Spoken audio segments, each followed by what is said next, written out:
Hi everyone, my name is Christina and I will be presenting an article from the Journal of Accountancy called Culture You Can Feel, Advice for Making It an Accelerator, Not a Constraint. This article starts off by explaining that the culture of a company can either be an accelerator helping employees perform at or above expectations, or it can be a performance constraint. The podcast compares work culture to Thanksgiving dinner. Now, there are two types of Thanksgiving dinners. One where everyone is open, honest, and having fun. And then there's Thanksgivings where it's really boring, quiet, and everyone is staring at each other, counting down the minutes until it is over and they can go home. This compares to work culture because there are places where it is playful, open, and challenging, but rewarding, which is similar to that first Thanksgiving dinner. And then there are places where it's dull and you want the day to end as soon as possible because you feel like the life is being drained out of you. Okay, the next question this podcast addresses is how do you build work culture if you are remote? The answer given is team bonding or team building. They say that if you invest time and money on going somewhere, it will be worth it in building that work culture.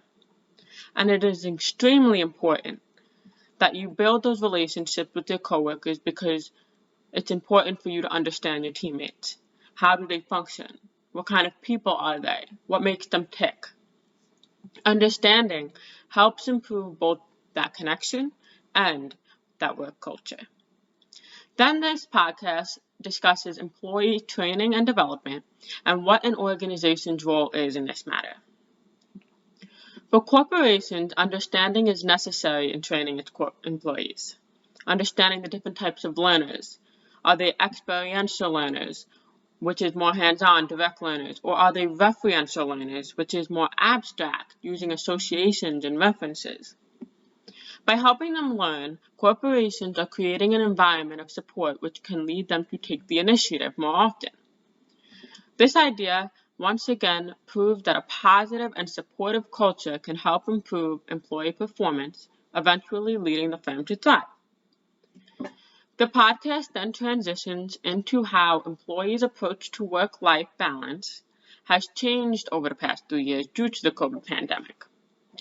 People can get work done in different places, in different ways than we ever thought were possible.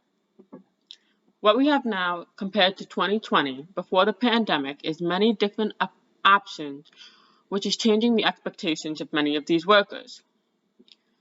The final point this podcast makes is CFOs should focus on being chief people officers, because by being flexible and working with people, it will lead to the firm's growth.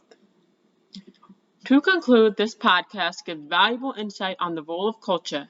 It highlights the importance of creating a positive and supportive work culture environment and provides some tips for firms to improve their culture. Thank you.